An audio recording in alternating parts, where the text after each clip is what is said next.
दोस्तों, मेरा नाम लक्ष्मण कुमार वर्मा एंड बच्चे स्वागत करता हूं आपका हमारे चैनल वर्मा अकेडमी में। एंड बच्चा आज हम पढ़ने वाले हैं इलेक्ट्रिक करंट के बारे में, जो कि थर्ड चैप्टर है हमारा क्लास 12th का। एंड बच्चे हम एनएमएस के लिए बच्चे जो 30 चैप्टर पूरे हैं पूरा ख़त्म करने वाले हैं। तो जल्दी बच्चे प्लेलिस्ट रेडी हो जाएगा, उसके बाद मैं बाकी सब्जेक्ट भी कवर करने वाला हूँ आपके लिए। तो चैनल को सब्सक्राइब कर लो। अगर आपने एडमिशन नहीं लिया है तो बच्चे कॉन्टैक्ट कर लो, एडमिशन ले लो। नंबर आपको डिस्क्रिप्शन बॉक्स में मिल जाएगा। अगर प्लेलिस्ट चेक करना है तब भी आपको लिंक डिस्क्रिप्शन बॉक्स में मिल जाएगा। ठीक है, तो इलेक्ट्रिक करंट आपने जो पूरा सिलेबस देखेंगे। ठीक है, क्या इंपॉर्टेंट डेरिवेशन देखेंगे। ठीक है, जो भी इंपॉर्टेंट टॉपिक्स हैं जो कि एनएमएस के अंदर पूछे गए हैं बच्चे, वो टॉपिक कभी नहीं कराऊंगा मैं आपको जो आपके एग्जाम में कभी आज तक आया ही नहीं। हम टाइम वेस्ट नहीं करेंगे। कॉम्पैक्ट वीडियो रहेगी लेकिन फुल इन्फॉर्मेटिव रहेगी। अगर आपको टाइम बचाना है, ठीक है, तो 1.25x या 1.5x पे वीडियो देख सकते हो। आपका टाइम बच सकता है और जल्दी सिलेबस ख़त्म हो सकता है। चलिए, तो इसी एडवाइस के साथ हम आगे बढ़ जाते हैं और अपना सिलेबस मतलब चैप्टर स्टार्ट करते हैं। ठीक है, तो देखिए चैप्टर का नाम है इलेक्ट्रिक करंट। तो भाई हमको पता होना चाहिए करंट का मतलब क्या होता है। करंट का मतलब फ्लो, करंट का मतलब होता है फ्लो करना। तो इलेक्ट्रिक करंट क्या मतलब होता है, इलेक्ट्रिसिटी का फ्लो करना, इलेक्ट्रॉन का फ्लो करना। ठीक है ना। तो पता, जब कभी भी हम चैप्टर को स्टार्ट करते हैं बच्चे, तो हमको बेसिक नॉलेज होना चाहिए कि उस चैप्टर का मतलब क्या है, उसमें हम पढ़ने क्या वाले हैं। तो यहाँ पे हम पढ़ेंगे कि इलेक्ट्रॉन कैसे मूव करता है वायर के अंदर, इलेक्ट्रॉन कैसे इफेक्ट करता है, स्पीड क्या रहता है इलेक्ट्रॉन का, उसका रैंडम मोशन क्या होता है, टेम्परेचर का क्या इफेक्ट रहता है, प्रेशर का क्या इफेक्ट रहता है, वायर कितना इफेक्ट डालता है करंट के ऊपर, वोल्टेज का क्या इफेक्ट रहता है, रजिस्टेंस क्या होता है, रजिस्टर क्या होता है, किरचॉफ लॉ पढ़ेंगे। बहुत सारी चीज़ें पढ़ने वाले हैं, तो बिल्कुल देरी नहीं करते हैं, आइए शुरू करते हैं। ठीक, तो ये बेसिक नॉलेज आपको मिला। अब इलेक्ट्रिक करंट भाई, ठीक है, the free electron move in the direction of opposite to the field through the conductor, this constitute the electric current and conventionally the direction of current is taken as the direction of the positive charge move. मतलब कि बच्चे, अगर कोई wire है तो जिधर भी electron move कर रहा है करंट हमेशा उसके अपोजिट साइड में मूव करता है। तो मतलब सिंपल है ना कि अगर मान लीजिए कोई वायर है, मान लीजिए कोई वायर है, ठीक है बच्चे, मान लीजिए बच्चे ये वायर है, ठीक, ये वायर है, ये वायर है, और अगर इलेक्ट्रॉन जो है इधर मूव कर रहा है, इधर मूव कर रहा है, तो करंट जो है आई हमेशा उसके अपोजिट डायरेक्शन में मूव करेगा। तो अगर नेगेटिव चार्ज उधर मूव कर रहा है तो पॉजिटिव चार्ज किधर मूव करेगा, इधर। तो करंट की डायरेक्शन हमेशा पॉजिटिव डायरेक्शन में होती है। ठीक है, इलेक्ट्रॉन की डायरेक्शन जो भी है, इलेक्ट्रॉन जिधर भी मूव कर रहा है उसके अपोजिट साइड में करंट मूव करता है, उसको ही इलेक्ट्रिक करंट बोलते हैं। ठीक है ना। अगर मान लो मैं यहाँ पे वोल्टेज कनेक्ट कर दूँ और यहाँ पॉजिटिव डाल दूँ और यहाँ नेगेटिव कर दूँ, ठीक है, यहाँ हम नेगेटिव कर दें और यहाँ हम पॉजिटिव कर दें, तो होगा क्या, देखो यहाँ पे आ गया पॉजिटिव चार्ज, पोटेंशियल पॉजिटिव आ गया, यहाँ पोटेंशियल आ गया नेगेटिव, तो इलेक्ट्रॉन इधर मूव करना शुरू करेंगे, है ना, इलेक्ट्रॉन इधर मूव करना शुरू करेंगे। तो जैसे इलेक्ट्रॉन उधर मूव करना शुरू करेंगे बच्चे, तो यहाँ पे हमारा करंट हमारा इधर से मूव करना शुरू कर जाएगा। करंट हमेशा बच्चे पॉजिटिव डायरेक्शन की ओर मूव करता है। ठीक, बैटरी मैंने उल्टा लगा दिया बच्चे, बैटरी ऐसे लगेगा, ठीक है ना। तो ये पूरी कहानी रहेगी। तो अभी हमको करंट के बारे में पता चला, करंट मूव कैसे किधर करता है। अब आगे देखते हैं। ठीक है, तो जो फ्री इलेक्ट्रॉन होते हैं जिधर जिधर भी मूव करते हैं उसके अपोजिट साइड पे हमारा इलेक्ट्रिक करंट मूव करता है। ठीक है, और जिधर, या फिर सिंपल बोल सकते हो, जिधर पॉजिटिव चार्ज मूव करता है उधर ही करंट मूव करता है। अब आ गया अगला point, the electric current through the conductor is a rate of transfer of charge across the surface. मतलब जो आई होता है, जो करंट होता है, वो चार्ज, मतलब चार्ज के मूवमेंट का स्पीड बता रहा होता है। मतलब चार्ज पर सेकेंड में या पर यूनिट टाइम में कितना मूव कर रहा है, वही हमारा करंट होता है। ठीक है ना। तो अगर मैं इसको बताऊं, समझाऊं, तो कैसे लिखेंगे, जो हमारा इलेक्ट्रिक करंट है, इलेक्ट्रिक करंट बार बार बोल रहा हूँ, आने वाले टाइम में सिर्फ करंट से मैं बोल रहा हूँ, करंट, तो आप समझना इलेक्ट्रिक करंट ही है। तो आई से डिनोट करते हैं इसको, it is defined as charge per unit time, flow of charge, flow of charge per unit time. मतलब बच्चे चार्ज पर यूनिट टाइम में कितना फ्लो करता है। अब चार्ज को लिखते हैं Q से, टाइम को लिखते हैं T से, और I को लिखते हैं, करंट को लिखते हैं I से। ये हमारा फॉर्मूला होता है करंट का, है ना। करंट क्या होता है, स्पीड होता है, speed of charge, speed of charge, ठीक है ना। चार्ज फ्लो बोल दो या फिर, तो यहाँ पे वेलोसिटी मत समझ जाना, ठीक। करंट की तरह, करंट का ही मतलब होता है कि चार्ज कितना फ्लो कर रहा है कितना टाइम में, ठीक है ना। तो ये बात हो गई और आगे होगा आपको समझ में। अभी तो सिंपल सिंपल चल रहा है सब कहानी। अब यहाँ पे ऐसा यूनिट इसका एम्पियर होता है। देखो बच्चे, करंट जो है 7 दुनिया में 7 फंडामेंटल यूनिट्स होते हैं, उसमें से एक एम्पियर है, करंट है, ठीक है। अभी अगला क्वेश्चन आता है कि हाँ बच्चे ड्रिफ्ट वेलोसिटी के ऊपर है। क्या है, ड्रिफ्ट वेलोसिटी। तो ठीक है, ये भी बहुत इंपॉर्टेंट है। मैं एक बात समझाता हूँ आपको, यहाँ पे समझ में आएगा कि ड्रिफ्ट वेलोसिटी का मतलब क्या है। देखो सिंपल, एक होता है वेलोसिटी, एक होता है वेलोसिटी और एक होता है ड्रिफ्ट वेलोसिटी। तो हमको वेलोसिटी के बारे में पता होना चाहिए पहले, ड्रिफ्ट वेलोसिटी, है ना। तो मतलब वेलोसिटी का मतलब क्या है, वेलोसिटी का मतलब फ्लो, है ना, या मूवमेंट या स्पीड। स्पीड से हम बोलते हैं क्या वेलोसिटी है, मतलब सम डायरेक्शन, है ना, स्पेसिफिक डायरेक्शन के अंदर, स्पेसिफिक डायरेक्शन हो तो हम बोलते हैं कि वेलोसिटी में है वो जो भी ऑब्जेक्ट है वेलोसिटी में, या फिर इलेक्ट्रॉन है। अब ड्रिफ्ट का मतलब क्या है, ड्रिफ्ट का मतलब है कि बच्चे की जिधर वो मूव कर रहा था, जिधर वो मूव कर रहा था तो थोड़ा ड्रिफ्ट कर गया एंगल वाइज। मतलब कि इलेक्ट्रॉन है, मान लीजिए हम वायर बनाते हैं, यहाँ पे वायर ड्रॉ करते हैं ना, ये वायर है, ठीक, ये बच्चे वायर है, ठीक है, इसके अंदर इलेक्ट्रॉन्स है।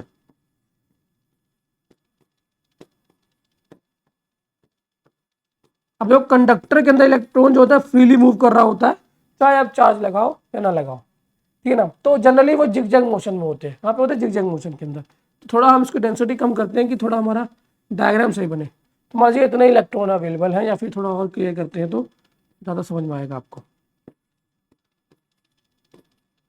ठीक है।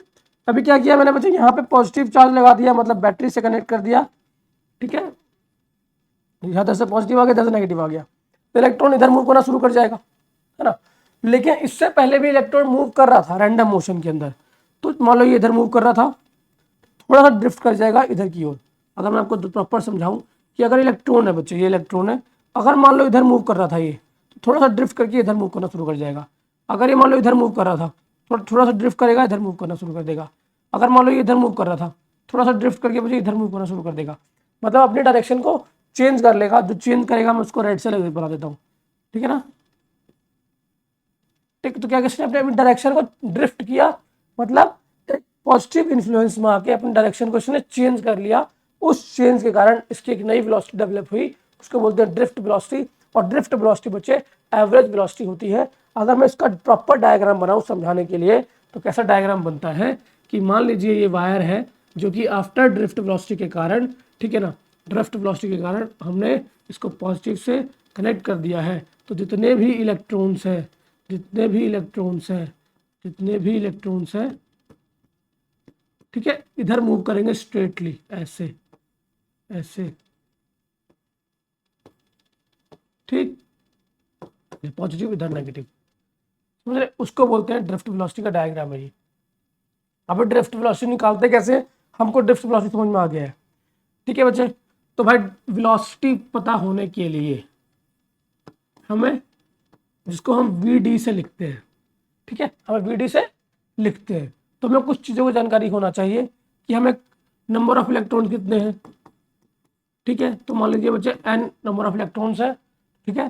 तो टोटल चार्ज कितना हो गया, चार्ज हो जाएगा इसके ऊपर n इंटू ई, ठीक, n इंटू ई टोटल चार्ज हो जाएगा, क्योंकि क्वांटाइजेशन होता है, हमने पहले पढ़ा है चार्ज आर क्वांटाइज्ड, है ना। चार्ज क्या होते हैं, क्वांटाइज होते हैं। यहाँ समझाता हूँ आपको, देखिए ये टोटल चार्ज आएगा टोटल इलेक्ट्रॉन इंटू वेलोसिटी, तो टोटल इलेक्ट्रॉन इंटू वॉल्यूम। जितना भी एक यूनिट वॉल्यूम में हमारा इलेक्ट्रॉन है, टोटल वॉल्यूम से उसको मल्टीप्लाई कर देंगे, ठीक है, तो वो आ जाएगा हमारा। चलिए, बहुत अच्छी बात है। तो हमारे पास, अगर हमारे पास बच्चे वॉल्यूम आ गया, ठीक है, तो हम यहाँ से वेलोसिटी फाइंड कर सकते हैं। तो ये मैं बताता हूँ आपको कैसे फाइंड करेंगे। ठीक है, ड्रिफ्ट वेलोसिटी ड्राइव कैसे करेंगे, तो हम देखते हैं होगा कैसे। तो बच्चे मान लीजिए ये वायर है, ठीक है, वेलोसिटी क्या है वी डी, आर इसका डेल्टा एक्स ले लिया, मतलब लेंथ ले लिया, ठीक है। तो लेंथ के अंदर टोटल वॉल्यूम लेंगे और इसको हम ट्राई करेंगे कि इसका करंट कितना आएगा। तो अगर हम इसका टोटल करंट फाइंड करना चाहें तो कैसे आएगा, आइए देखते हैं। कि मान लीजिए ये डायग्राम है हमारा, ठीक है, ये डायग्राम है और यहाँ से बैटरी कनेक्ट करके हम अपना ठीक है काम कर रहे हैं। ये पूरा इलेक्ट्रॉन है इसके अंदर भरा हुआ, ठीक है, इलेक्ट्रॉन इधर मूव कर रहा है। तो कैसे आएगा, तो बच्चे ये इसका एल लेंथ है, ठीक, इसका एरिया ए है, number of total electrons N है और एक इलेक्ट्रॉन का चार्ज ऊपर एन ई है। तो टोटल क्वांटाइजेशन चार्ज क्या आ जाएगा, Q is equal to N E. ठीक, अभी एक इलेक्ट्रॉन का कहानी है, ठीक है, टोटल इलेक्ट्रॉन्स कितने होंगे, तो टोटल वॉल्यूम देख लेते हैं इसका। तो वॉल्यूम क्या है, L इंटू ए, एरिया ये होता है ना, L इंटू ए एरिया हो गया, ठीक। तो टोटल चार्ज कितना हो जाएगा, टोटल चार्ज जो हो जाएगा N E A L, total charge N E A L हो जाएगा। अभी एल का मतलब क्या है, एल तो लेंथ है भाई। तो मान लो जो वेलोसिटी वी डी है हमारा, क्योंकि एल लेंथ में ट्रैवल कर रहा होगा तो एल अपॉन में टाइम होता है ना, इसको डेल्टा भी ले सकते हैं, इसको यहाँ पर डेल्टा भी ले सकते हो आप।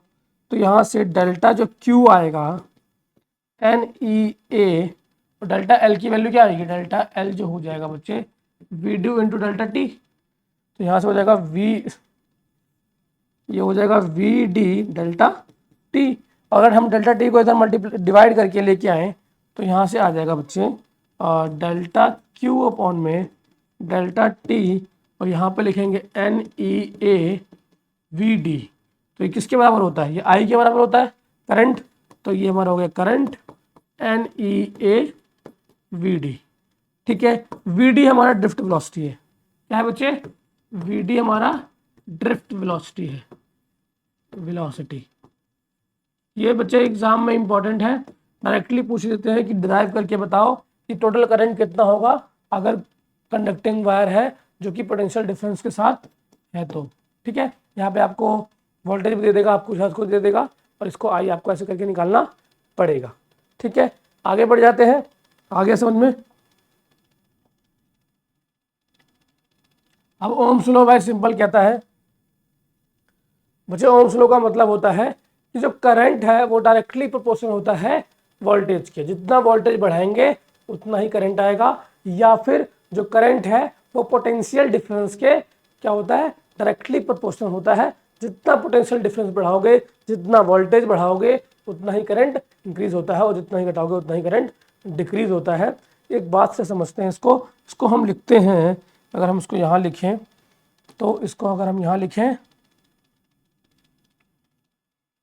जो हमारा आई होता है बच्चे डायरेक्टली प्रोपोर्शनल टू वी होता है, यही हमारा ओम्स लॉ होता है, ठीक है। यहाँ पे लिखा भी है कि Ohm's studied that the relation between the current conductor and potential differences appear across it, मतलब कि दोनों ही बच्चे प्रोपोर्शनल होते हैं, और इसका जो प्रोपोर्शनलिटी कांस्टेंट होता है वो आर होता है, उसको बोलते हैं रेजिस्टेंस।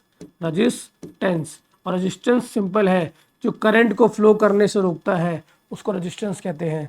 जो अपने अंदर से कोई जो वायर, उसकी वो प्रॉपर्टी जो करंट को अपने अंदर से फ्लो करने से रोके उसको रेजिस्टेंस बोलते हैं, या फिर उसको बोल सकते हैं I is equal to V R. ये पूरा फॉर्मूला हो जाता है, और यहीं से बच्चे आपका करंट चैप्टर मान लीजिए शुरू होता है, ठीक, यहीं से शुरू हो जाता है। चलिए आगे बढ़ते हैं, थोड़ी कहानी में आगे बढ़ते हैं, ज़्यादा समझ में आएगा। थोड़ा स्लो पढ़ा रहे हैं लेकिन बच्चे समझना इंपॉर्टेंट है, ठीक। अब electric current to the conductor is directly proportional to the potential. तो इलेक्ट्रिक करंट होता है हमारा बच्चे, जो हमारा इलेक्ट्रिक करंट होता है कंडक्टर से डायरेक्टली प्रोपोर्शनल होता है the potential difference across the provided the physical condition same रहे, मतलब टेम्परेचर एंड प्रेशर अगर सेम रहता है तो बच्चे जो हमारा इलेक्ट्रिक करंट है, इलेक्ट्रिक करंट जो कंडक्टर का है वो बिल्कुल प्रोपोर्शनल होता है किसके, पोटेंशियल डिफरेंस से, मतलब V के। तो हम बोल सकते हैं V is directly proportional to I, V is equal to I R, और यहाँ पे R जो होता है V अपॉन में I आ जाता है। और ये स्लोप तो सिंपल रहेगा, अगर जब भी कोई डायरेक्टली प्रोपोर्शनल होता है, अगर ये 1 बढ़ेगा तो ये भी 1 बढ़ेगा, और अगर ये 2 बढ़ेगा तो ये भी 2 बढ़ेगा, तो ऐसा है तो हमेशा स्ट्रेट लाइन ग्राफ आ जाता है। ग्राफ कैसा बनता है, स्ट्रेट लाइन ऐसा, ठीक, इस केस के अंदर।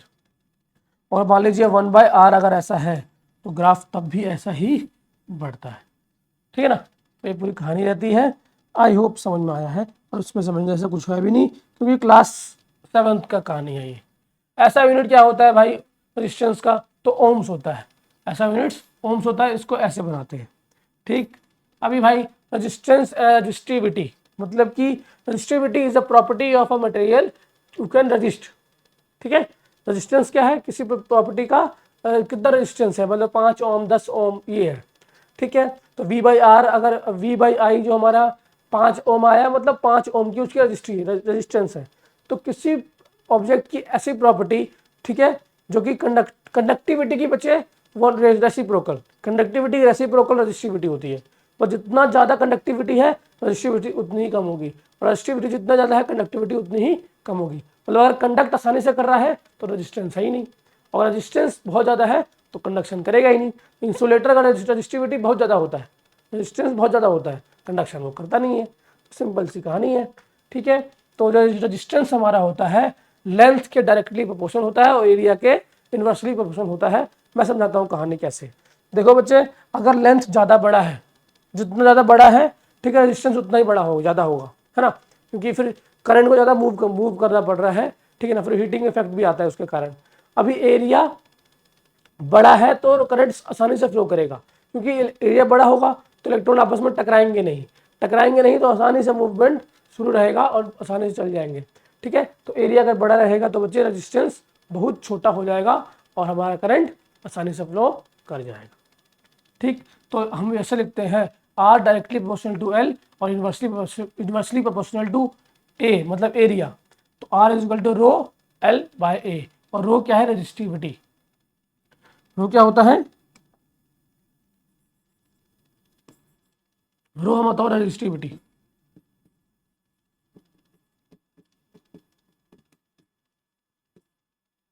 ठीक है।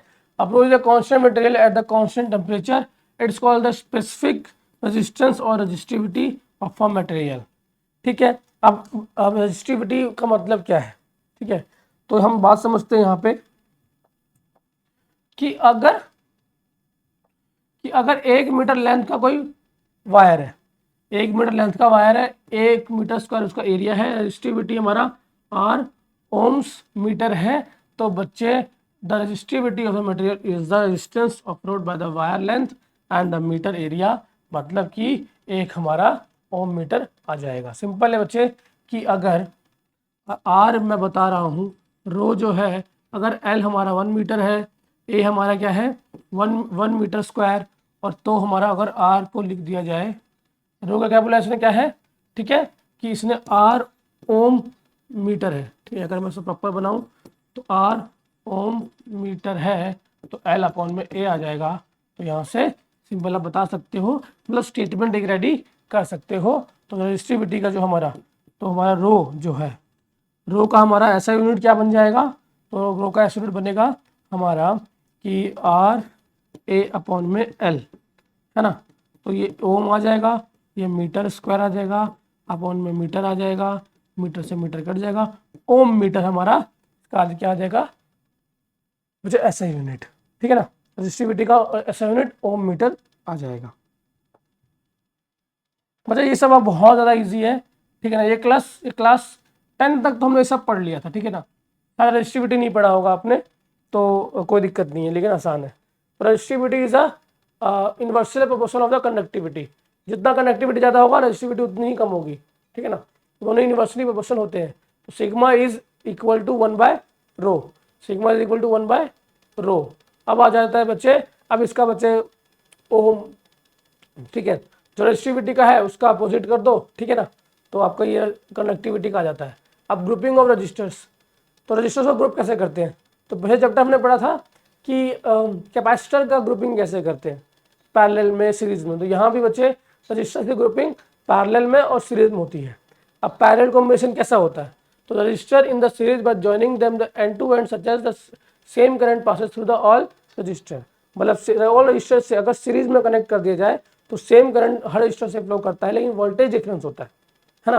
वोल्टेज किस पर डिपेंड करता है, डायरेक्शन पे, लेंथ पर, और सबका लेंथ अलग अलग हो जाएगा। ठीक है, यहाँ देखते हैं हम, ठीक है, यहाँ पे R है, यहाँ पे R2 है, यहाँ वोल्टेज V1 और V2 है, दोनों का वोल्टेज अलग है, लेकिन करंट सेमी फ्लो कर रहा है I।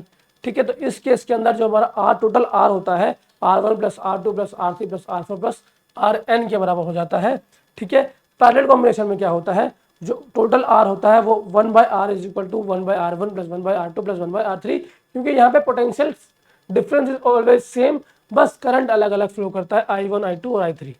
ठीक है, अगर इसका डायग्राम नहीं है तो मैं बना दूंगा आपके लिए, हाँ दिया हुआ डायग्राम देखिए, यहाँ पे देखिए I गया, यहाँ से I फ्लो कर रहा है, यहाँ से I2 फ्लो कर रहा है, लेकिन यहाँ पे R1 या R2 है, वोल्टेज दोनों का सेम है, इस पॉइंट से और इस पॉइंट से नापे तो दोनों का वोल्टेज V है।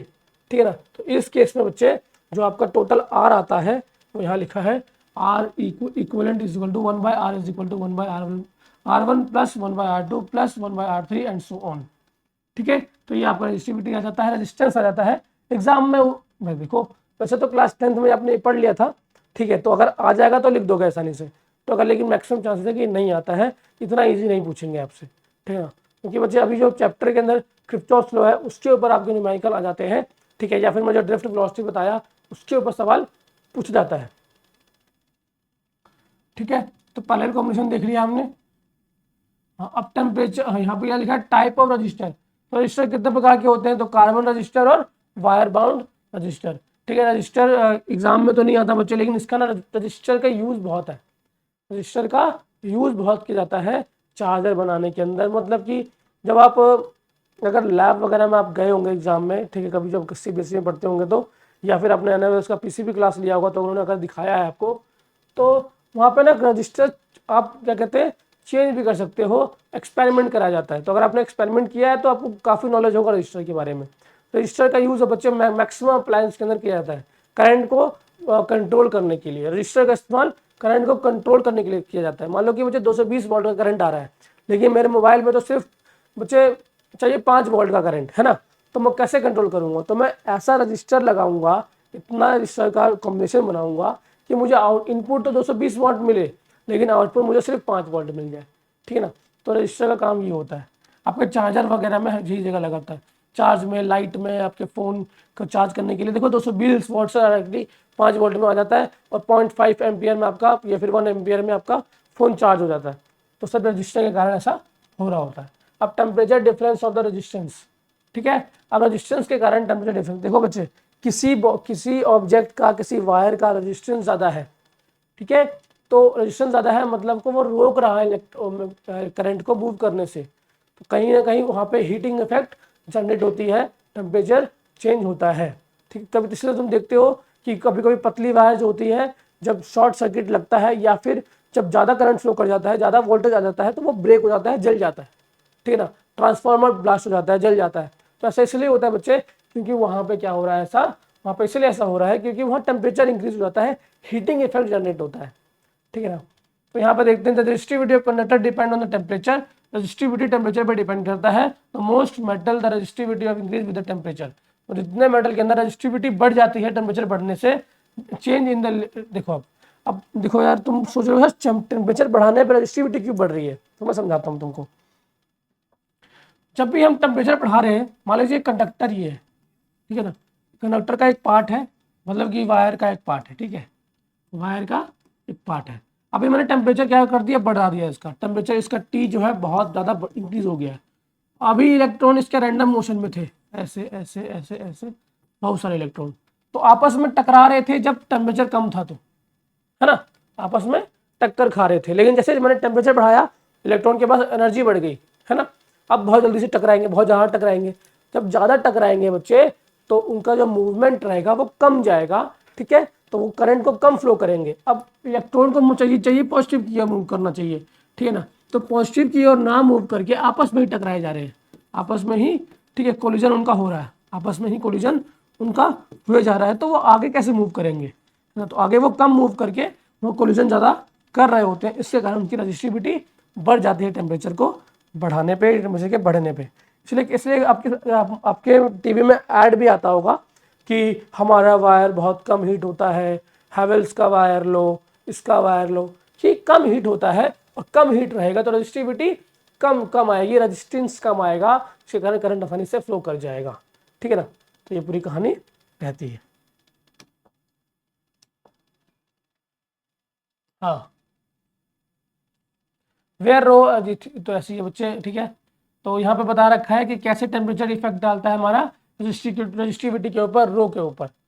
ठीक है, अब temperature coefficient mechanism sorry magnetism of the resistance in numerically equal to the change in the resistance of a wire and the 1 ohm is a 0 degree Celsius when temperature changes by 1 degree Celsius. This property of metal used in the making the resistance thermometer. अभी resistance thermometer का इस्तेमाल किया जाता है temperature का इस्तेमाल करके। अभी देखो यहाँ पे देखो, temperature coefficient magnetism of a resistance is numerically equal to change in the resistance of a wire 1 ohm। मतलब 1 ohm जितना भी है किसी का, 0 से 0 डिग्री सेल्सियस से अगर हम 1 डिग्री सेल्सियस पर ले जाते हैं किसी वायर को टेम्परेचर में, तो उस मेटल की हम रेजिस्टेंस थर्मोमीटर नापने के लिए। और रेजिस्टेंस थर्मोमीटर का मतलब क्या है कि ऐसा डिवाइस बना लेना, ऐसा डिवाइस बनाना कि जिससे कि हम नाप सके कि इस ऑब्जेक्ट की कितनी रेजिस्टिविटी है, कितना रेजिस्टेंस है। ठीक है, तो रेजिस्टेंस थर्मोमीटर क्या होता है, दोबारा समझो। रेजिस्टेंस थर्मोमीटर वो होता है कि किसी डिवाइस की, किसी ऑब्जेक्ट की, किसी वायर की, ठीक है, उसकी रेजिस्टेंस को नाप लेना कि उससे कितनी रेजिस्टेंस है, कितना करंट को रोक सकता है। ठीक है, कितना करंट को रोक सकता है या कितना रेजिस्टेंस है, उस मशीन को रेजिस्टेंस थर्मोमीटर कहते हैं। ठीक, अभी बच्चे आ गया इलेक्ट्रोमोटिव फोर्स, ईएमएफ। ठीक है, तो बहुत ज़्यादा इंपॉर्टेंट है, बहुत ज़रूरी है। और पोटेंशियल डिफरेंस क्या होता है? पोटेंशियल डिफरेंस सिंपल है, वोल्ट। क्या होता है? वोल्ट हमारा पोटेंशियल डिफरेंस होता है। और इलेक्ट्रोमोटिव फोर्स क्या है? ठीक है ना, तो इस बात को समझेंगे आसानी से समझ में आ जाएगा। तो electromotive force is a short form of electromotive force and the cell battery equal the potential difference and between the terminal when these are not connected. अब देखो क्या लिख दिया अंग्रेजी में, समझ में नहीं आया भाई, नहीं समझ में आया सर मुझे, तो क्या लिख दिया, तो मैं समझाता हूँ बच्चे। मान लीजिए बैटरी है, ये बैटरी है, ये क्या है? बैटरी। ठीक है ना, ये कहीं ना कहीं तो अभी अनयूज्ड है। क्या है? अनयूज्ड। ठीक है ना, तो अगर मैं इसको ऊपर थोड़ा बड़ा बनाऊं तो कैसा दिखेगा मुझे? मैं इसको जूम कर रहा हूं, क्या कर रहा हूं? जूम कर रहा हूं, तो ये ऐसा दिखेगा, है ना, ये कुछ ऐसा दिख रहा होगा। अगर हम इसको ब्लैक पेन से बनाए तो कुछ, ठीक है ना, मैं इसको थोड़ा डार्क कर देता हूं। ठीक है बच्चे, कुछ ऐसा बैटरी बन रहा होगा, है ना। ये बैटरी है, इसको जूम करके मैंने ये बनाया, ये पॉजिटिव है और ये नेगेटिव है। तो इसके अंदर हो क्या रहा है? तो इसके अंदर बिना यूज किए हुए, जब इसको हम यूज नहीं कर रहे हैं, जब इसको यूज नहीं कर रहे हैं, तो इसके अंदर जो वोल्टेज है, वोल्टेज क्या है? वोल्टेज या वोल्ट या फिर पोटेंशियल डिफरेंस, पोटेंशियल डिफरेंस जो है, जो बिना अनयूज, जो कि इसका करंट, इसका इस्तेमाल करके हम अपने करंट नहीं बनाया, अब तक किसी भी अप्लायंस को कनेक्ट नहीं किया, सिंपल बैटरी है, तो इसका जो टोटल वोल्टेज होता है ईएमएफ के बराबर होता है। तो मतलब हमारा battery is unused condition, battery unused condition में हो, बैटरी इंडिपेंडेंटली हो, तो उसका जो एक्चुअल वोल्टेज है, एक्चुअल वोल्ट है, एक्चुअल पोटेंशियल डिफरेंस है, वो हमारा ईएमएफ के बराबर होता है। ठीक, जो वोल्टेज है, पोटेंशियल डिफरेंस है किसी अनयूज्ड बैटरी का, अनयूज्ड सेल का, उसको ईएमएफ कहते हैं और उसको ई से डिनोट करते हैं। तो ई हमारा होता है, वो हमारा ईएमएफ के लिए होता है, जो कि उसको सिंपल आप बोल सकते हो कि ये भी ईएमएफ भी पोटेंशियल डिफरेंस ही है, लेकिन उस केस के अंदर जब हमारे बैटरी यूज में ना हो। ठीक है ना, ईएमएफ पोटेंशियल डिफरेंस ही होता है, लेकिन उस केस के अंदर उस क्या लिखेंगे, उस केस के अंदर, केस में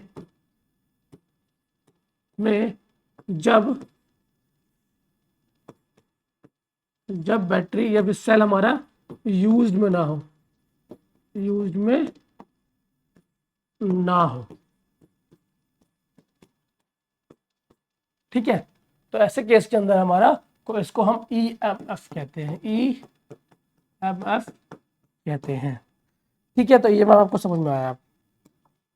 अभी हमको ईएमएफ समझ में आ चुका है, ठीक है। तो ईएमएफ को हम क्या लिखते हैं, V इज इक्वल टू, अब देखो V ईएमएफ क्या है, वोल्टेज है ना, ईएमएफ क्या है, वोल्टेज है, तो V E को हम बराबर V लिख सकते हैं, लेकिन प्लस IR क्या है, IR, तो IR क्या है, इंटरनल वोल्टेज, इंटरनल वोल्टेज कितना है, क्योंकि बैटरी खुद का भी तो रेजिस्टेंस होगा ना, बैटरी जिस मटेरियल से बना हुआ है 100% तो बच्चे बिल्कुल कंडक्टर, वो कहते हैं सुपर कंडक्टर, सुपर कंडक्टर तो बिल्कुल हो ही नहीं सकता ना वो, सुपर कंडक्टर बच्चे 0 केल्विन पे होता है कोई ऑब्जेक्ट, ठीक है ना, क्योंकि अगर मान लो रूम टेम्परेचर पे कोई ऑब्जेक्ट है उस पर करंट फ्लो करा रहे हैं, तो और अगर बैटरी ही है तो उसका खुद का रेजिस्टेंस तो होगा ही होगा, तो खुद का रेजिस्टेंस तो होगा ही होगा उसके अंदर, ठीक है, क्योंकि वो सुपर कंडक्टर तो है नहीं, सुपर कंडक्टर का रेजिस्टिविटी 0 के इक्वल होता है ना, तो सुपर कंडक्टर का टेम्परेचर क्या होना चाहिए, 273 केल्विन, फिर बिल्कुल प्रिसाइज देखें तो 273.15 केल्विन पे होता है, सुपर कंडक्टर बनाया जाता है, लेकिन उस तक वहाँ तक तो हम अभी पहुँचे ही नहीं है, ठीक है ना, अभी तो हम 25 डिग्री सेल्सियस के ऊपर है, तो 25 डिग्री सेल्सियस पे बच्चे कुछ तो रेजिस्टेंस होगा बैटरी के अंदर, बैटरी के सेल के अंदर, तो वो IR इंटरनल रेजिस्टेंस के लिए बोल रहे हैं, इंटरनल रेजिस्टेंस के लिए बोल रहे हैं। तो अगर हम सिंपल इस बात को समझे तो हमारा जो E जो है, हमारा E है बच्चे, तो एक्चुअली में है तो V के इक्वली, ठीक है, लेकिन कुछ रेजिस्टेंस के कारण एक और वोल्टेज है, एक और वोल्टेज है करंट एंड R, तो V इज इक्वल टू, हमने IR तो पढ़ा था, तो R क्या है, इंटरनल रेजिस्टेंस, इंटरनल, ठीक है ना, तो E को लिख सकते हैं V is equal to I plus R, ठीक है। तो EMF of a cell depends on the electrolytes use in the cell, ठीक है, जो हमारे EMF है कितने इलेक्ट्रोलाइट्स यूज किए गए सेल के अंदर। चलिए अभी the material of the electrodes and the temperature of the cell, ठीक है, मतलब जो हमारे EMF किस पर डिपेंड करता है कि इलेक्ट्रोलाइट्स कौन कौन से यूज किया गया है, ठीक है, मटेरियल क्या है इलेक्ट्रोड्स का, जिंक है, कॉपर है, क्या है, ठीक है, और टेम्परेचर क्या है सेल का, तो वो बहुत ज़्यादा मैटर करता है। अगर टेम्परेचर 0 रहेगा तो बच्चे रेजिस्टिविटी बहुत कम रहेगी, कनेक्टिविटी बहुत ज़्यादा रहेगी, क्योंकि इलेक्ट्रॉन फिर रैंडम मोशन में तो है बट बहुत कम है, तो कोलिजन कम हो रहा होगा उनके बीच में, तो आसानी से फ्लो कर जाएंगे। Idea of primary cell and secondary cell, अब देखो सेल्स के बारे में पढ़ रहे हैं, सेल होता क्या है, जैसे कि हम अपने इलेक्ट्रिक करंट के बारे में पढ़ रहे हैं तो हमें सेल के बारे में पता भी होना चाहिए कि प्राइमरी सेल कौन सा होता है। प्राइमरी सेल जो होता है अनचार्जेबल रहता है, एक बार यूज़ करो खत्म, ऐसा सेल जो एक बार यूज़ करो उसको दोबारा यूज़ नहीं कर सकते, कि आपके मोबाइल की बैटरी जो है, इस मोबाइल की बैटरी नहीं कह रहा मैं, आपकी जो घड़ी की बैटरी आती है वो निप्पो की सेल, अलग जो छोटी छोटी पेंसिल सेल्स आती हैं वो जो हो गई, वो बोलते हैं उसको प्राइमरी सेल। सेकेंडरी सेल जो चार्जेबल है, आपकी मोबाइल की बैटरी हो गई, आपका घर में जो जो बच्चे घर में आपका इन्वर्टर का बैटरी होता है, ठीक है ना, या फिर जो आजकल तो बच्चे जितने भी आयंस वाले बैटरी आगे जो कार में यूज होते हैं वो जनरली सेकेंडरी बैटरीज में आते हैं, तो हम समझते हैं सेल्स के अंदर आते हैं। तो primary cell in the chemical reaction directly converted to the electrical energy, मतलब एक केमिकल डला होता है, केमिकल को डायरेक्टली बच्चे कन्वर्ट करा जाता है इलेक्ट्रिकल एनर्जी के अंदर। Material of primary cell is consume as the cell and they can not be recharge and reuse, मतलब एक बार इस्तेमाल करने के बाद दोबारा इस्तेमाल नहीं कर सकते। Dry cell, Daniell cell, voltaic cell इसका एग्जाम्पल है प्राइमरी सेल के। जितने भी हम आसपास देखते हैं जो 10 रुपये, 8 रुपये, 10 रुपये की या 20 रुपये की जो सेल आती है और एक बार यूज़ करने के बाद दोबारा इस्तेमाल में नहीं होती है, वो वेस्ट जाता है, उसके अंदर केमिकल डला होता है, ठीक है, केमिकल का रिएक्शन जब तक हो रहा होता है इलेक्ट्रिकल वोल्टेज हमको मिल रहा होता है, हमारी घड़ी चल रही होती है, ठीक है, जैसे ही एक बार इस्तेमाल कर लिया एंड वो फिर वेस्ट है, वो उसको दोबारा रिचार्ज हम नहीं कर सकते, ऐसे सेल को प्राइमरी सेल कहते हैं, ठीक है, रिचार्जेबल नहीं होता। लेकिन सेकेंडरी सेल रिचार्जेबल होता है, हम उसको बार बार रिपीटेडली इस्तेमाल कर सकते हैं। लाइक हमारे जो इलेक्ट्रिकल कार्स आजकल आ रहे हैं वो सेकेंडरी सेल के ऊपर, सेकेंडरी बैटरी के ऊपर बनाए जाते हैं। यहाँ पे this are the chemical cell in with the electrical energy store as the reversible chemical reaction, मतलब वहाँ पे केमिकल रिएक्शन को कन्वर्ट करते हैं इलेक्ट्रिकल एनर्जी में। पर यहाँ पे क्या होता है, इलेक्ट्रिकल बैटरी है, मैंने क्या किया, इन्वर्टर के अंदर पहले इलेक्ट्रिसिटी करके बैटरी को चार्ज कर लिया, अब उसके अंदर केमिकल रिएक्शन होगा एंड बाद में मुझे वो बाद में वोल्टेज देगा। मतलब सेकेंडरी सेल जो है सिर्फ स्टोरेज का काम कर रहा होता है यहाँ पे, ठीक है ना। This are the chemical reaction in which electrical energy stored in the reversible chemical reaction. Reversible मतलब बाद में वो दोबारा इलेक्ट्रिसिटी हमको दे सकता है। मतलब current is drawn in the cell, chemical reaction run in the reverse direction, original substance obtained, and this cell are the therefore the can be charged again and again. Acid accumulator type of battery we use in the inverter, a car and the set of secondary cells, ठीक है, मतलब कि electricity दिया, chemical energy में save हो गया। ठीक है। जैसे इलेक्ट्रिसिटी हम उसको कट करेंगे, लाइट जाएगा, वो अपने आप हमको रिवर्सिबल रिएक्शन के द्वारा फिर से इलेक्ट्रिसिटी देना शुरू कर देगा, करंट देना शुरू कर देगा। बस हमारा सेल होता है, जितने भी कार हैं, बैटरीज वाले जो बाइक्स आ रहे हैं, सारे के सारे सेकेंडरी सेल पर ही काम करते हैं, ठीक है। उसको लिथियम आयन बैटरी भी बोलते हैं उसको, वो आयंस को स्टोर कर रहे होते हैं। अब बच्चे ये बहुत इंपॉर्टेंट टॉपिक है। मान लो बच्चे यही टॉपिक जो है इस चैप्टर का, जिससे ऊपर क्वेश्चंस आते ही आते हैं। इससे पहले जो हमने पढ़ा वो बेसिक था, इतना इंपॉर्टेंट नहीं था, क्वेश्चन बहुत कम बनता है उसके ऊपर। असली क्वेश्चन बनेगा बच्चे किरचॉफ लॉ के ऊपर, ठीक है ना। आप अगर इंजीनियरिंग करने भी जाओगे तो पहले ही सेमेस्टर में आपको ये मिलने वाला है, ठीक है ना। तो देख लो भाई, इंपॉर्टेंट है। Kirchhoff's law formulated two rules which enable to know the distribution of current in the complicated electrical circuit or electrical network। मतलब कि इलेक्ट्रिकल सर्किट के अंदर दो रूल होते हैं किरचॉफ्स लॉ के। दो रूल होते हैं, एक वोल्टेज के ऊपर होता है और एक करंट के ऊपर होता है, ठीक है। एक वोल्टेज के ऊपर होता है और एक करंट के ऊपर होता है, ठीक है ना। कि चलिए देखते हैं, ठीक है। आराम से देखो ना तो ज़्यादा समझ में आएगा आपको, बस देख लो एक बारी, ठीक है। बस अब देख लो।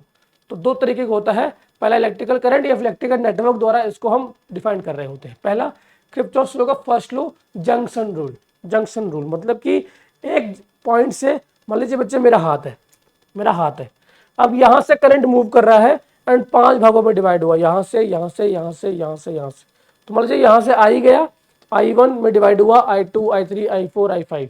तो जो I है हमारा इक्वल होगा I1 2 3 4 और 5 के बराबर हो जाएगा। अगर इसको डायग्राम से समझाएं, अगर अपन डायग्राम से इसको समझाएं तो क्या होगा कि मान लीजिए यहाँ से आया, इधर इधर इधर, इस पॉइंट को बोलते हैं जंक्शन। आई गया I1 I2 I3, जो मेरा आई आएगा I1 I2 और I3 के बराबर आ जाएगा। लेकिन यहाँ डायरेक्शन भी मैटर करता है। और एक बात याद रखना बच्चे, मैंने आपको शायद बताया नहीं, करंट हमारा स्केलर क्वांटिटी होता है। Current is a scalar quantity. इसके बाद डायरेक्शन तो होता है, डायरेक्शन होता है, फिर भी स्केलर है, क्योंकि जिसका जो एडिशन होता है, एडिशन जो होता है वो एल्जेब्रिक होता है, एल्जेब्रिक होता है। एल्जेब्रिक सम के कारण इसका जो वेक्टर एडिशन नहीं होता है, एल्जेब्रिक एडिशन होता है, इसके कारण वो स्केलर क्वांटिटी, ठीक है। तो यहाँ से देखते हैं, तो ये हमारा करंट होता है जंक्शन के बाद। मान लीजिए बच्चे ये करंट इधर फ्लो कर रहा होता, ये जो आई है इधर फ्लो कर रहा होता I2, तो क्या होता है यहाँ पर डायरेक्शन में, यहाँ पर नेगेटिव साइन आ जाता है ना। चलिए, मतलब हम अगर इस डायरेक्शन को पॉजिटिव लेंगे तो इधर हमको नेगेटिव लेना पड़ेगा, या फिर हम इधर पॉजिटिव लेंगे तो इधर नेगेटिव लेना पड़ेगा, है ना। ये पूरी कहानी है। चलिए आगे देखते हैं। किरचॉफ्स लॉ इतना ही आसान है, लेकिन क्वेश्चन भरपूर बनता है इससे, बहुत मजेदार क्वेश्चन बन जाता है, ठीक है ना। और अगर हम सबको टोटल सम कर दिया जाए, ठीक है ना, अगर मैं आई को सम करूं, I plus I1 plus I2 plus I3 को सम करूं, टोटल करंट कितना आएगा, नेट करंट 0 होगा इस जंक्शन पर, ठीक है। अगर मैं यहाँ पे फिर से बनाऊं या लिखूं, तो जो इस जंक्शन पे बच्चे नेट करंट जो होगा, नेट जो करंट होगा वो 0 होगा। अब क्यों भाई, पहले I बराबर I1 I2 प्लस I3 है, ठीक है। अब मैं बोलूँ बच्चे I प्लस कर दूँ मैं I1 plus I2 plus I3 को, और इक्वल टू कितना करंट आएगा, तो मैं बोलूँगा बच्चे इसका करंट जो होगा वो 0 के बराबर होगा। क्यों भाई, क्योंकि सारे करंट को मैं इधर लेके आया हूँ, तो यहाँ पर नेगेटिव साइन लगेगा, है ना, यहाँ पे नेगेटिव साइन लग जाएगा, और यहाँ पर नेट करंट अपने पास 0 आ जाएगा। तो सिंपल रूल जो होता है फर्स्ट रूल ये कहता है किरचॉफ्स लॉ का, जो जंक्शन के ऊपर जो नेट करंट होता है वो 0 होता है। चलिए अगला बच्चा आएगा वोल्टेज के ऊपर, ठीक है। अगला क्या आएगा, वोल्टेज के बस सेकंड रूल। अब इस किरचॉफ सेकंड रूल तो जो होता है लूप के ऊपर काम कर रहा होता है, जंक्शन के ऊपर नहीं। पहला होता है जंक्शन रूल। कोई भी अगर सर्किट आपको सॉल्व करना है तो दो तरीके से सॉल्व कर सकते हो, पहले जंक्शन से इस्तेमाल कर सकते, जंक्शन का इस्तेमाल करके सॉल्व कर सकते हो, और सेकंड लूप का। लेकिन अगर कॉम्प्लेक्स सर्किट आता है तो वहाँ पे आपको कॉम्प्लेक्स सर्किट को जंक्शन से नहीं सॉल्व कर सकते, फिर आपको सेकंड रूल का इस्तेमाल करना होता है, लूप रूल, ठीक ठीक है, इसमें लूप का इस्तेमाल करना होता है। This rule is application of law of conservation of energy, मतलब जो सेकंड है वो law of conservation of energy के ऊपर काम करता है। ठीक है, और यहाँ पे आप V equal to I R ले रहे हो तो वोल्टेज कंजर्व रहता है हमेशा वहाँ पे। ठीक है ना, तो it is tell us the algebraic sum of product of the current and resistance in the close loop with electrical network is equal to the algebraic sum of the electromotive force in the loop. मतलब बता रहा है कि जितना भी आपने voltage दिया total, देखो जितने बहुत, मान लो बच्चे किसी के अंदर बहुत सारे अप्लायंसेस लगे हुए हैं, बहुत सारे अप्लायंसेस लगे हुए हैं। चलिए यहाँ समझते हैं इसको। ये सर्किट है हमारा, ठीक है, यहाँ रजिस्टर है R1, फिर यहाँ पे है R2, यहाँ पे है R3, ठीक, यहाँ पे एक बल्ब लग गया है, ठीक, यहाँ पे मान लीजिए स्विच लगा हुआ है ना, फिर इधर आ गया, फिर यहाँ पे एक बैटरी लगा है, फिर यहाँ एक और बैटरी लगा है, ठीक, यहाँ पे बैटरी अभी उल्टा लगा दिया हमने, ठीक है ना, या फिर रहने दो, फिर एक और बैटरी लगा दिया, फिर यहाँ पे रजिस्टर लगा के इसको कनेक्ट कर दिया, तो ये पूरा सर्किट बन गया हमारा।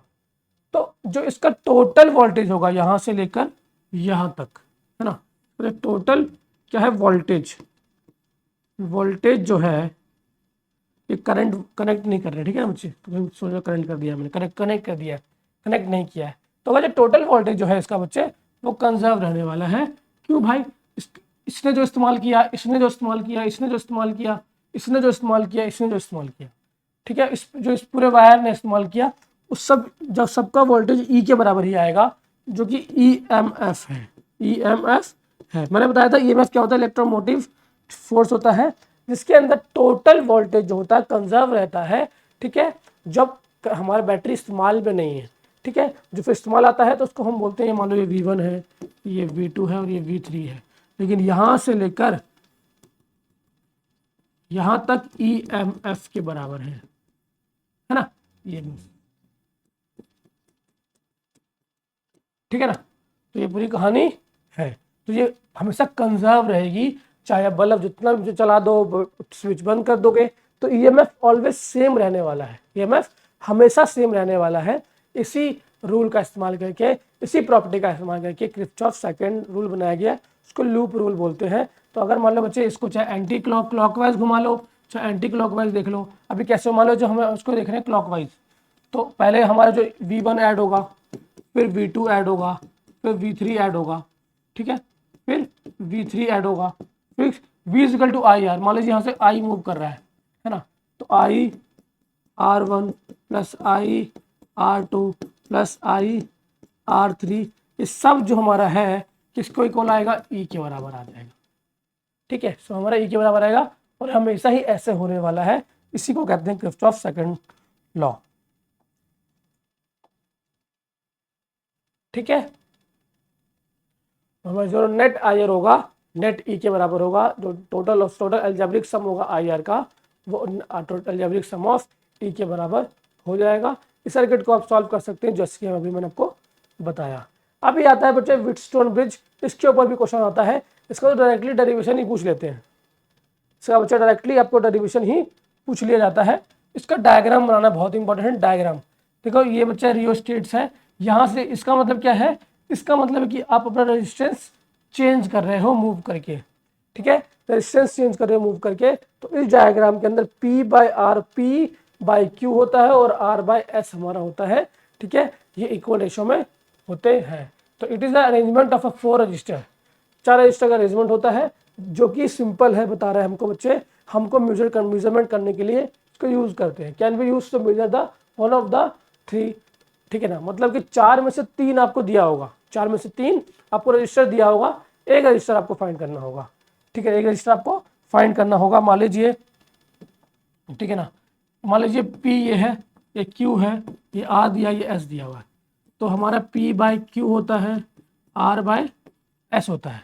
तो हमारे पास Q दिया होगा, R दिया होगा, S दिया होगा, P फाइंड करना होगा, ठीक है, तो हम कर लेंगे क्रॉस मल्टीप्लाई करके, बस इसी है, यही रूल है हमारा, ठीक है, व्हीटस्टोन ब्रिज का, ठीक है। इसका इस्तेमाल करके हम, ठीक है, सिर्फ वोल्टेज फाइंड कर सकते हैं कि कितना वोल्टेज जा रहा है, ठीक, कितना क्या जा रहा है।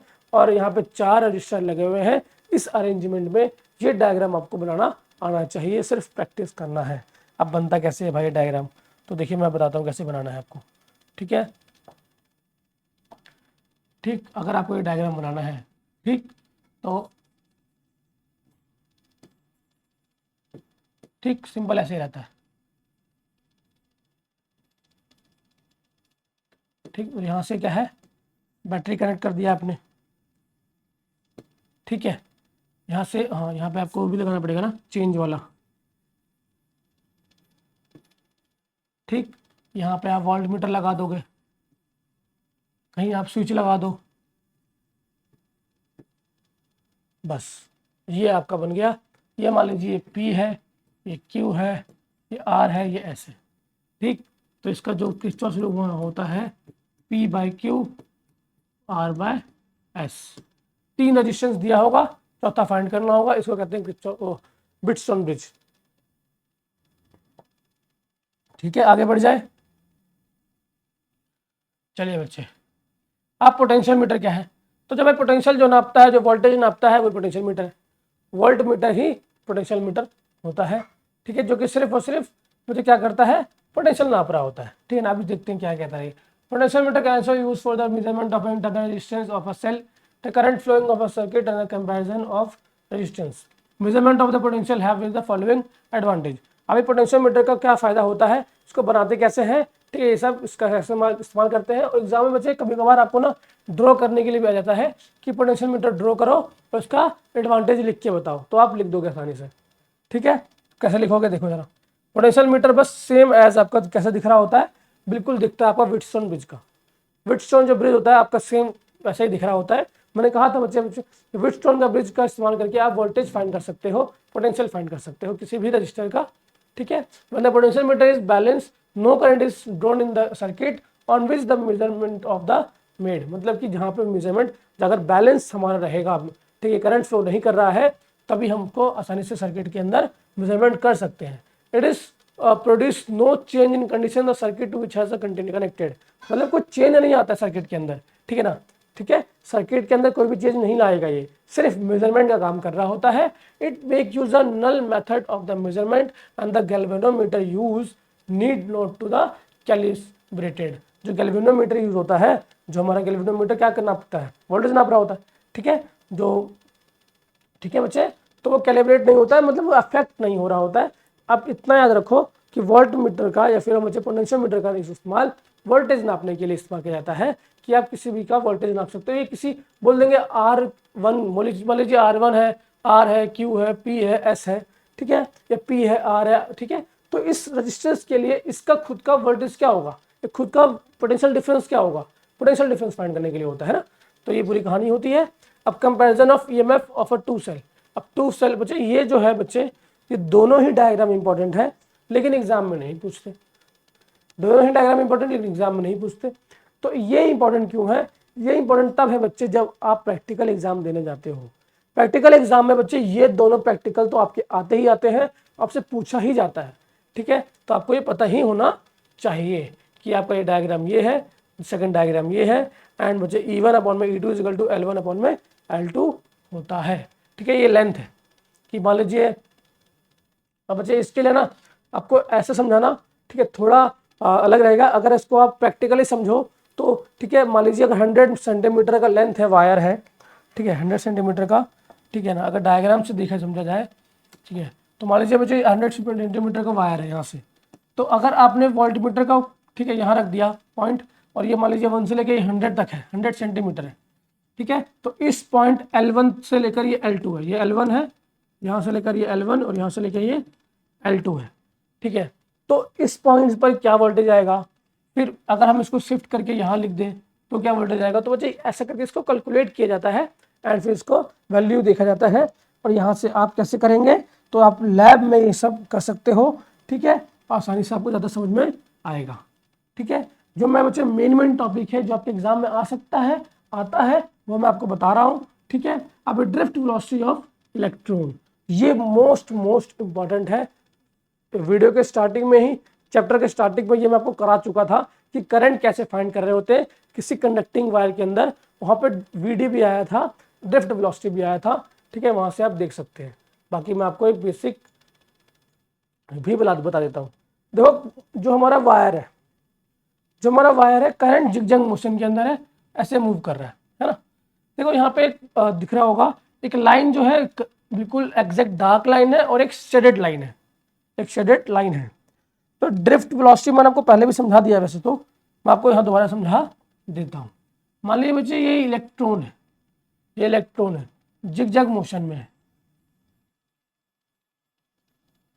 जिगजैग मोशन में ऐसे मूव कर रहा है, ठीक है। तो ऐसे ही इसको मूव करना चाहिए, ठीक है, लेकिन ऐसे ही मूव करना चाहिए, लेकिन जैसे ही ये वायर के अंदर है, ठीक है ना, ये वायर के अंदर ऐसा हो रहा है, ठीक है ना, ये वायर का एक पार्ट है, ठीक है, वायर का एक पार्ट है जिसको हमने जूम कर रखा है, ठीक है, हमने अपने फोन से जूम कर लिया है इसको माइक्रोस्कोप से जैसे भी, ठीक है। तब इसको ऐसे मूव करना चाहिए, लेकिन जैसे ही इसको पॉजिटिव चार्ज से कनेक्ट किया, ठीक है, यहाँ पॉजिटिव दिया, यहाँ नेगेटिव दिया, तो यहाँ पे क्या हो जाएगा, ई मूव हो जाएगा, इलेक्ट्रिक फील्ड जनरेट हो जाएगा, है ना।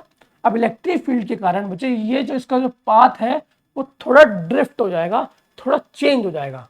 मान लीजिए इसका पाथ चेंज हो गया ऐसे,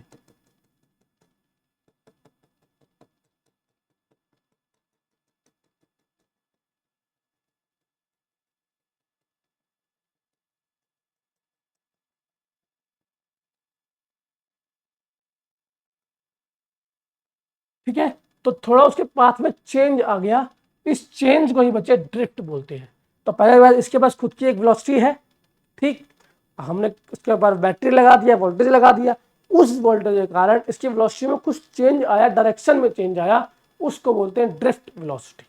और ड्रिफ्ट वेलोसिटी बच्चे एवरेज वेलोसिटी होती है, जो वीडी होती है वो एवरेज वेलोसिटी होती है, ठीक है ना, याद रखना आप, एवरेज वेलोसिटी होती है। मतलब कि इलेक्ट्रॉन है, 100 इलेक्ट्रॉन है फॉर एग्जांपल, तो 100 इलेक्ट्रॉन के अंदर 100 वेलोसिटीज होंगे, तो हम लिखेंगे E1 की वेलोसिटी, जो लिखेंगे VE1, VE2 एंड VE100, या फिर EN लिख दो और 100 से डिवाइड कर दो, तो जो ये आएगा VD के बराबर आएगा, ठीक है ना, ऐसे आता है। अब यहाँ पे क्या लिखा है, metallic solid consist of atom arrange in regular fashion, ठीक है, एटम से बना हुआ होता है। Each atom usually contribute the free electron, her atom के खुद के एक फ्री इलेक्ट्रॉन होते हैं। जनरली कंडक्टर है तो फ्री इलेक्ट्रॉन तो ऐसे मूव कर रहा होता है उसके अंदर। Usually the contribute the free electron also called the conduction electron, जो फ्री इलेक्ट्रॉन होता है उसको कंडक्शन इलेक्ट्रॉन बोलते हैं, ठीक है भाई, या वैलेंस इलेक्ट्रॉन भी बोल सकते हैं। And this electron are the free to move in the metal, ठीक है, इलेक्ट्रॉन फ्री टू मूव करते हैं मेटल के अंदर, almost the same way the atom and the molecule of the gas move about the free in the container, ठीक है, container के अंदर जो कंटेनर मतलब कि जो हमारे इलेक्ट्रॉन है वायर के अंदर फ्रीली मूव कर रहे हैं। So it is the reason that sometime the conduction electron differ as the electron gas, कभी कभार इलेक्ट्रॉन गैस भी किया जाता है, क्योंकि गैस क्या होता है, गैस के पार्टिकल रैंडम मोशन में होते हैं, है ना, और इलेक्ट्रॉन भी रैंडम मोशन में है, ठीक है ना, तो इसको इलेक्ट्रॉन गैस या फिर इलेक्ट्रॉन क्लाउड भी बोल सकते हैं, ठीक है ना। तो जब हम बच्चे जब आप क्वांटम फिजिक्स पढ़ते हो ना, क्वांटम फिजिक्स पढ़ते हो तो वहाँ पे आप पढ़ रहे होते थोड़ा बहुत एस ब्लॉक के बारे में, SPDF के, ठीक है ना, ये ऑर्बिटल के बारे में जब पढ़ते हो, तो जब ऑर्बिटल बन रहा होता है, फॉर एग्जांपल मैं अगर आपको ऑर्बिटल का स्ट्रक्चर बताऊं, मान लीजिए हमने अपना यहाँ ड्रॉ कर देता हूँ मैं आपके लिए, तो मान लीजिए बच्चे ये हमारा ये S बना दिया मैंने, ठीक है ना, ये मान लीजिए यहाँ पे मैंने P बना दिया, क्लाउड ऐसे ही होता है ना, ठीक है ना। तो क्या इलेक्ट्रॉन ऐसे दिख रहा होता है, लेकिन नहीं बच्चे, जो इलेक्ट्रॉन है वहाँ पे बच्चे, अब हाइजेनबर्ग प्रिंसिपल के ऊपर मैं नहीं जाऊँगा जहाँ पे, ठीक है ना, स्टेट बिल्कुल पोजीशन बिल्कुल एग्जैक्ट नहीं होता है, लेकिन ये क्लाउड बन रहा होता है। ये क्या क्लाउड, इलेक्ट्रॉन क्लाउड। अगर मैं सिंपल ड्रॉ करूँ तो बच्चे एक इलेक्ट्रॉन एटम के बाहर, मान लीजिए अगर ये एटम ए है, ठीक है, तो एटम के बाहर एस टाइप का या फिर डम्बल शेप का इलेक्ट्रॉन का क्लाउड बन रहा होता है। क्या है ये, क्लाउड है, ठीक है ना, इलेक्ट्रॉन का क्लाउड बन रहा होता है, क्योंकि वो रैंडम मोशन में है। तो रैंडम मोशन में तो है, ऐसे ऐसे तो मूव कर रहा है, लेकिन बच्चे एटम का भी चक्कर लगा रहा है अपने ऑर्बिटल के अंदर, ठीक है ना।